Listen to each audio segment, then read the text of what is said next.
And then a little bit more. Or try to. There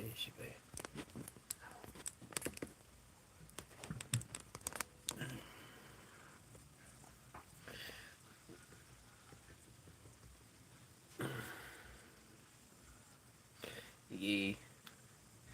Well, I guess I could move it a little closer, not worry about the glasses or reflections or something like that. At the very least, this gives a little bit more light there.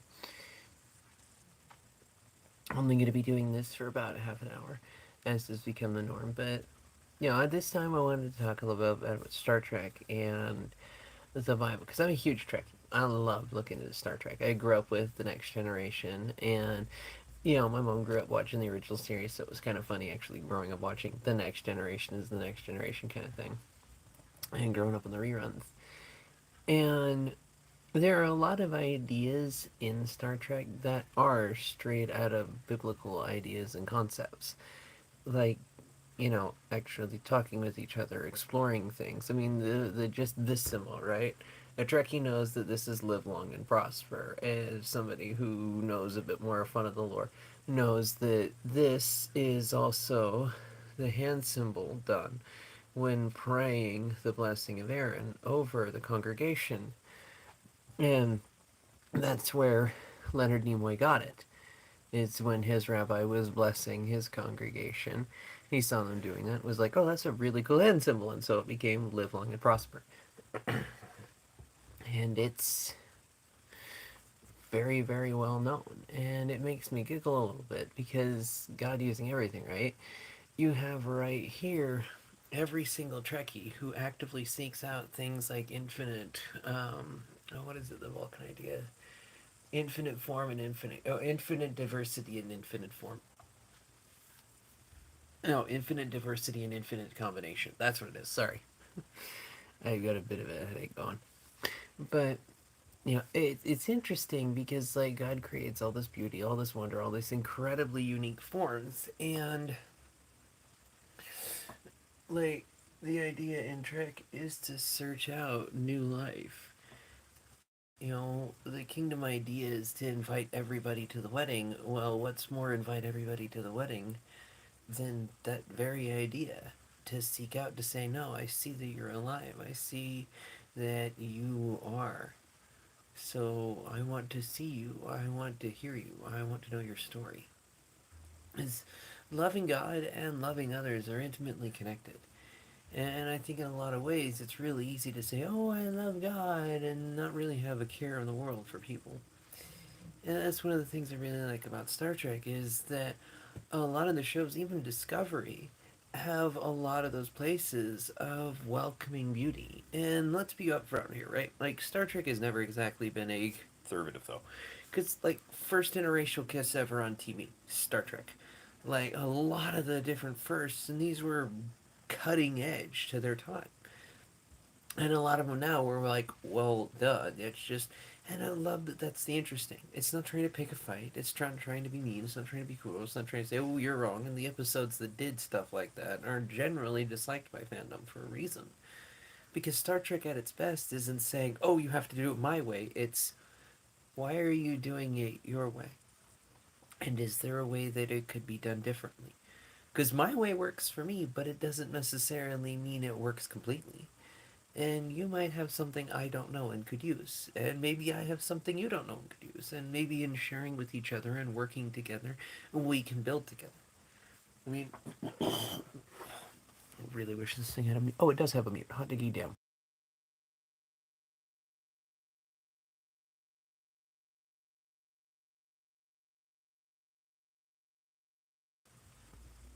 But, like DS9, right? Fun one there. Quark and Garrick are talking.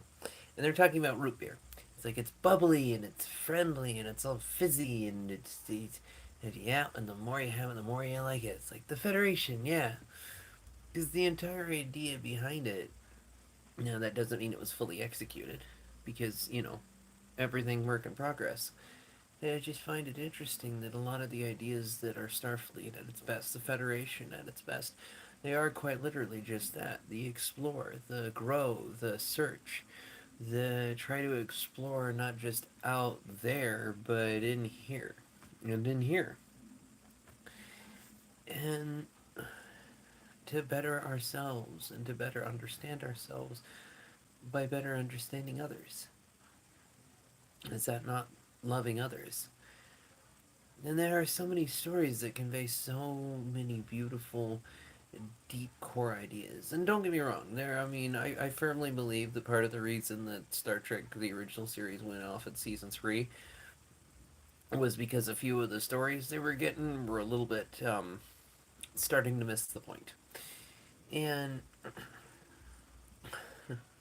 I just say it in a blasphemy. Like, at home with Methuselah thing. Like, anyway, it's interesting to me that when it stopped being about can we do better and started becoming we are your better, it disappeared. 7 seasons of TNG because we can do better. 7 seasons of DS9, we can do better. 7 seasons of Voyager, we can do better. This is the entire premise of the show. We've been dealt this hand, we can do better. Now, if it's the hand of Voyager being stranded in the middle of nowhere and having to get back through teamwork, cooperation, kindness, compassion, mercy, putting other people first, recognizing that it is the servant who leads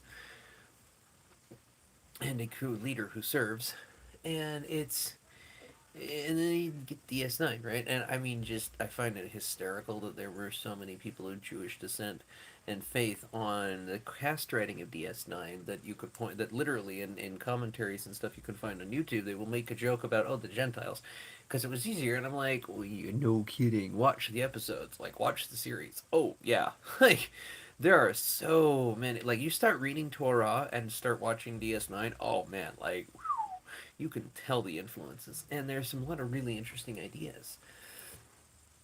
And I'll admit, the newspaper one where Cisco thinks he's losing his marbles, that's probably one of my favorite episodes of DS9. Because it's like, well, who's real? The writer or Cisco? And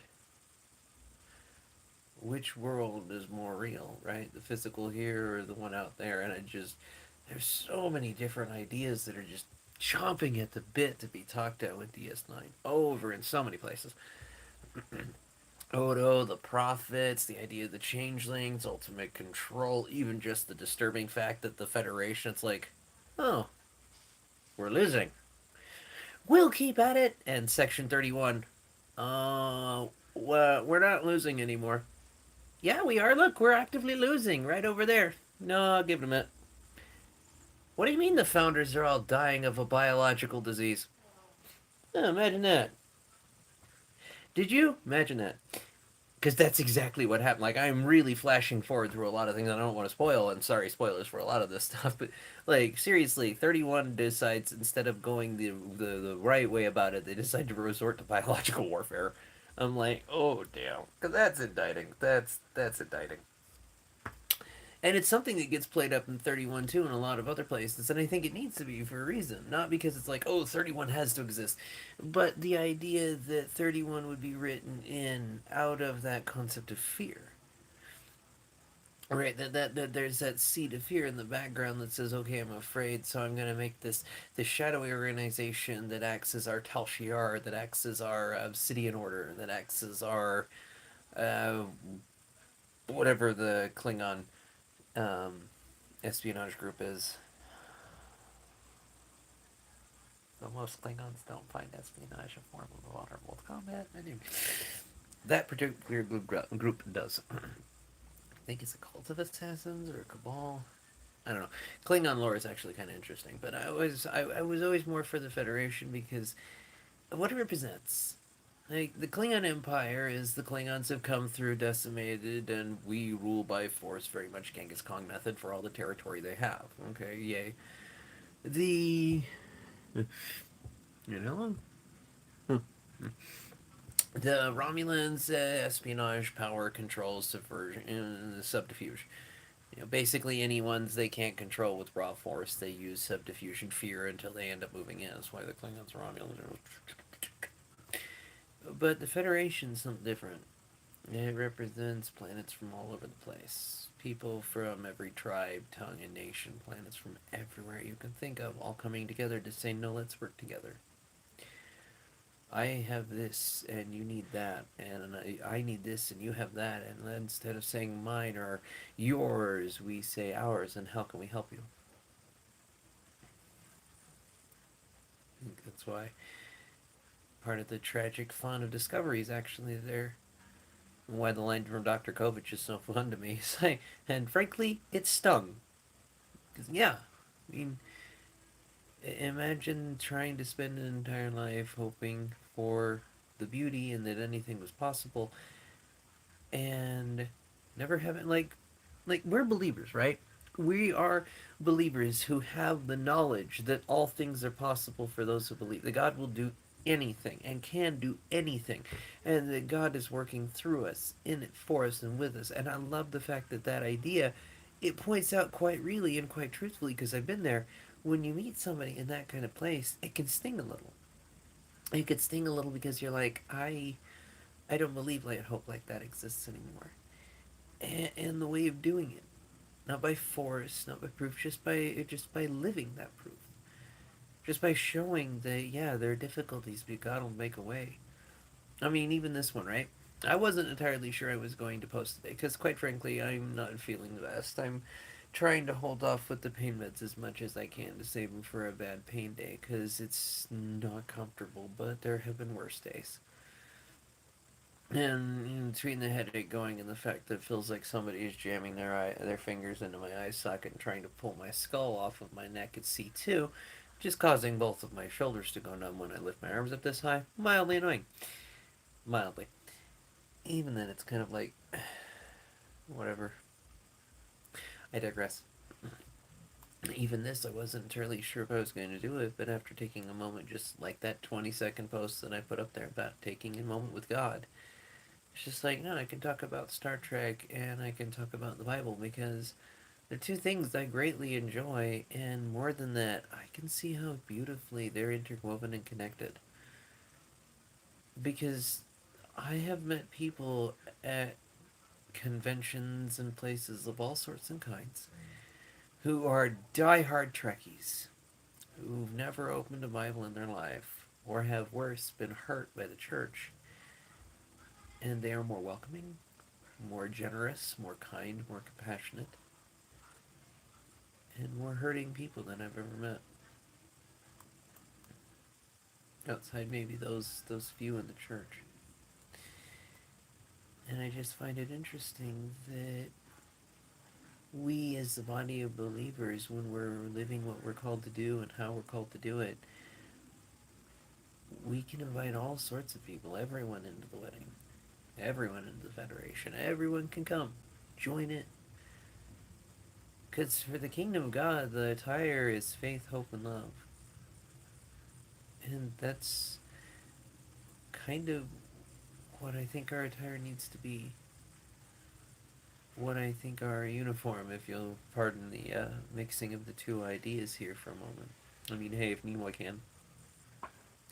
Not comparing myself in any way, shape, or form, just kind of the idea of if Poe can make up words, so can I, because we're each just people. Why would I compare? We are each ourselves. Beautiful and unique.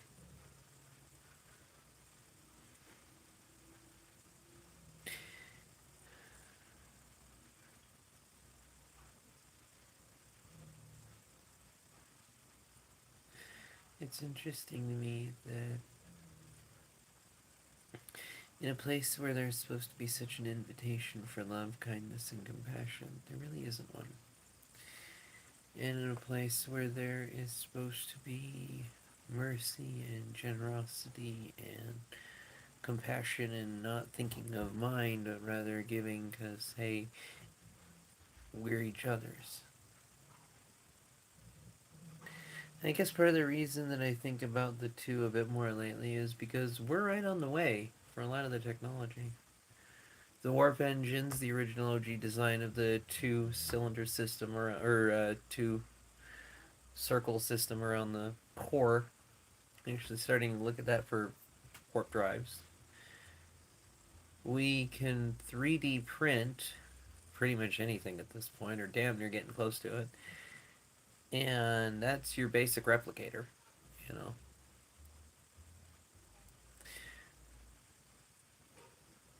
Phones. I mean, the look at the upgraded communicator we're talking on.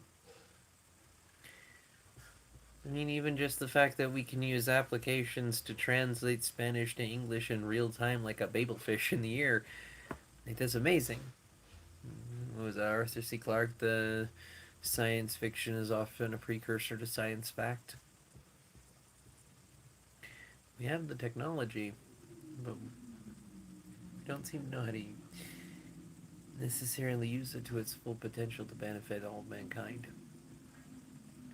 And admittedly, this is where I kind of roll my eyes every time people try to compare today's politics to the Federation, because it's like, it's space communism! No. It's space socialism! No. Well, then what the hell is it? It's meritocracy. Or meritocracy. Because I do actually like that accent a lot. I enjoy most of the ones that I do. A couple hurt my throat. But it's a meritocracy. What makes the Federation the way it works, like, oh, there's no money. Well, no. Like, if you want this, you go for it. Like, land, okay. Like, it's a meritocracy. People work things out with prestige, with communication, and when necessary, with arbitrators. Arbiters. Not aiming to beat each other to death or tear each other down or screw each other into a wall. Rather, aiming to do more. It's like, well, not everyone wants to agree with that. Uh-huh. And the humans that don't leave the Federation. Not every human being in Star Trek is in the Federation. In fact, a huge chunk of them aren't. Because they go, oh, um, yeah, I don't want to hang out with space hippies. Bye. And so they don't. Some go into archaeology, some go into pirating, some work with the Orion slave traders, some work with the Klingon Empire, some with Romulan, all over the place. It's about, and that's why I love the idea that it's like the wanting to be there kind of thing. It's not a force, it's a, we're here to help. What if we took that mentality? Even just if helping was offering a smile, a hug, a kindness, act of compassion, remembering who and what we are, which kingdom we represent, who lives in us. If we start focusing on these things instead, how much different would our world be? We know all things are possible for those who believe, so why don't we live in such a way that shows the world around us that truly all things are possible for those who believe? Why not live in such a way that shows that we are set apart? Because he set us apart.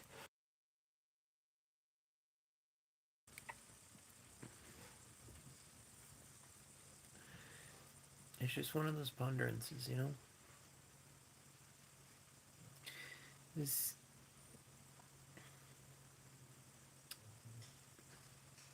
human beings are quite lovely.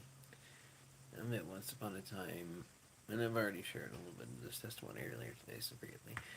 But I mean, once upon a time, and I don't know if I've fully given this testimony completely because I really don't think I could convey it without causing verbal issue. Once upon a when, I didn't care about people at all. I at all. Like there was a part of me that just the tiniest, teeny thing, like smoldering ashes of the flame, that felt or resonated anything, and there was deep sorrow for it, but the rest of it was pure apathy. At best, loathing for the most part, disdain-filled rage, as usual. Human beings didn't matter to me. Life didn't matter to me. 4 or 2 or many, it didn't matter. Life didn't matter because I didn't think even I mattered. I was in a really hard place. And going through this relationship, walking with God, not trying to take the way or lead the way or keep my hand on the wheel, just letting him lead the way. Which, although it led through me becoming physically broken, I would rather be the physically broken I'm dealing with now than the spiritually broken I was then, than emotionally broken I was then. And I'm not saying the two have to go together in any way, shape, or form. In fact, I usually do most of these videos because my hope is that whomever might watch them would glean something and not have to go through the same injuries, hows, and what have yous that I did. So, I going through a relationship with God, I've gone from seeing people as worthless to shining brighter than the stars in the sky.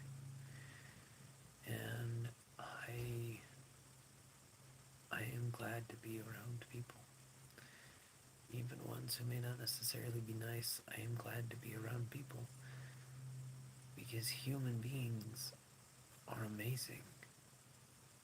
There is such wonder and beauty in the shared stories and the hopes and the dreams, and hell, that's why shows like Picard's lead episode, Inner Light. I mean, the Picard's flute, even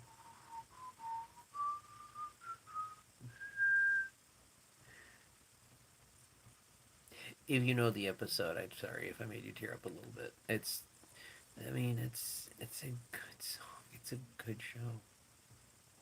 It talks about life and the importance of life, the importance of a single life. I mean, there's a reason the Trekkies have this slat down the middle of like, Janeway murdered Tuvix. Because she murdered Tuvix. But but the only reason that the Star Wars or Star Trek fandom, sorry, and it's like I said now, even though they're like the main reason the Star Trek fandom can get up in arms and have fun little bits with it is purely because in the Star Trek universe, a single life matters. And in the Star Trek way of doing things, every life matters. That's why they treat it the way they do. In the kingdom of God, every life matters because God created it. Makes me kind of really enjoy how many different episodes of the original series where Kirk basically goes, no, the Federation really only, like, we believe in one God, and he's the one who created all of this. Well, I'm the alien species that seeded it. And your maker. Wait, what? Yeah. Well, we're in a simulation. Who wrote the code? Uh, oh, yeah. Well, it was Gary. Okay, who made Gary? How high up are you going? Core point. Source. Core source. And that core source, the uncaused caused, to use the game, that he came to experience it all, to do and be and experience with us. That is beauty. I mean, when I hear stories about, in Japan of, oh yeah, Jesus walked through here when he was like in his 20s, I'm like, well, just tossing this out there. If I had the ability to walk on water and was God incarnate, I wouldn't mind seeing my creation through eyes like this. It's a different experience. What a fun one. I could totally believe in going just to wander around and see his entire creation. Stroll through the plains of the Americas, walk across the islands of Japan, stroll across the frozen areas of Russia, through the mountainous regions of Germany, down through the Strait of Gibraltar, out through and into Jerusalem. Whole wide world. I could absolutely believe it.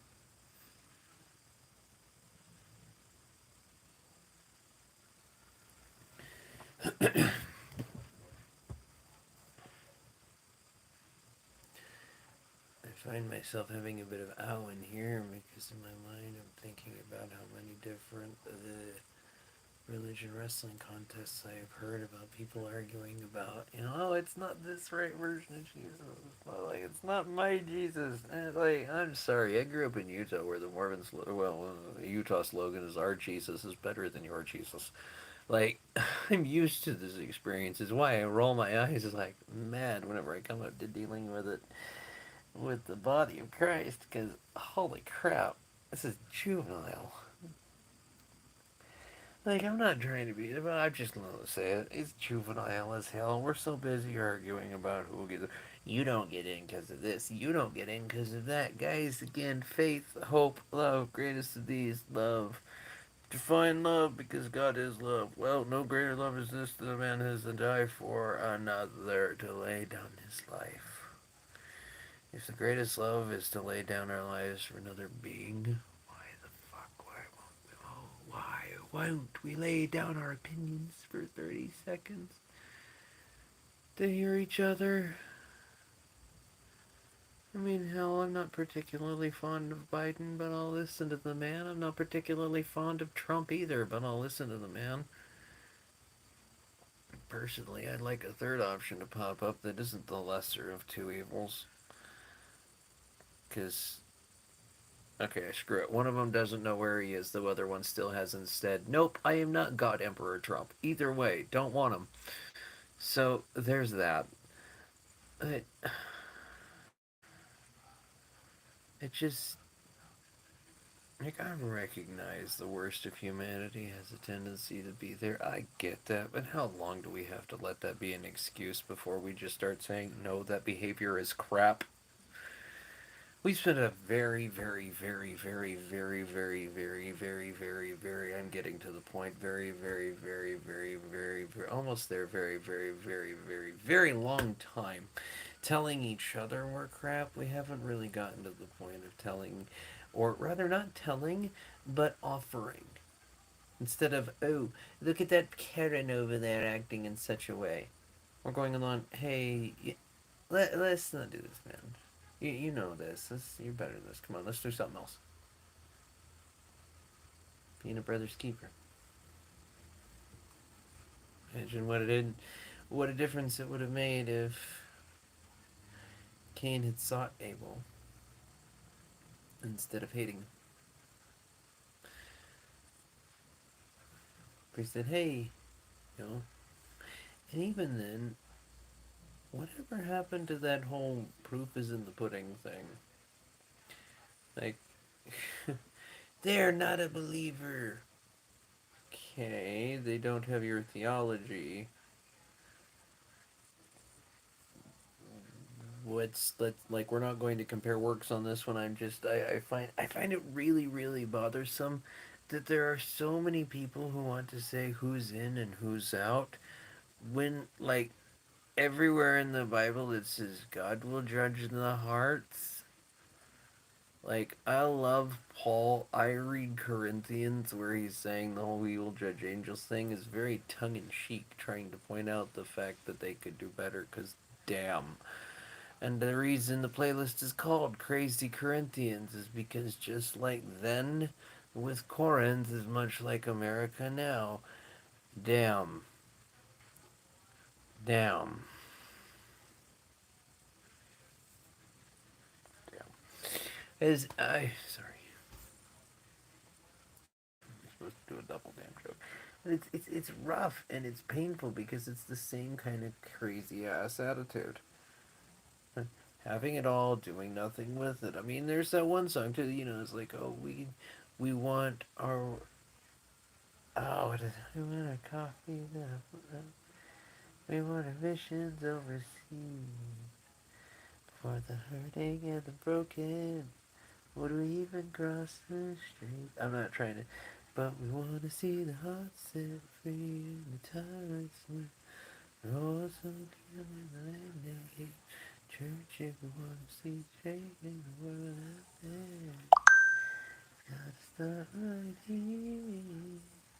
Gotta start right now. That shouldn't be a song for us, but it is, and it's sad. Because it means in all this time we still haven't learned a thing. In all in this time we still really haven't shown any interest. Learning. Still crazy Corinthian behavior led by Jonah prophets and Pharisee beast. And it hurts to see. Because we can do better. We just don't seem to want to. I don't know if it's out of fear, unease, anguish. No, I don't know. What I do know is that if we start living in a way that loves each other, actually trying to believe, live long and prosper, actually believing, may the favor of the Lord be upon you. May his face shine upon you. May he give you his peace. Start living like that, maybe the world will be a little bit different. Well, as we have hit past the 30-minute mark, I am going to sign off here. Thank you for listening to my musings, oh YouTubes, and should this be seen by anyone, greetings and salutations. Because I basically never say it on the videos. Like, share, and subscribe the content that is there for you, and yeah, please go dig into the playlist, because Jonah digs into the way the church has been looking at things for a while. Crazy Corinthians, the way we tend to follow from where we're led, and the Jonah way of doing it. And with Galatians and Jacob, Galatian root, Jacob fruit. Digging into Romans to see to live how to do it when living in Rome. Matthew to listen to our King's words. And Isaiah to see the promise of our King to come, who has been fulfilled in Jesus. May his favor be upon you.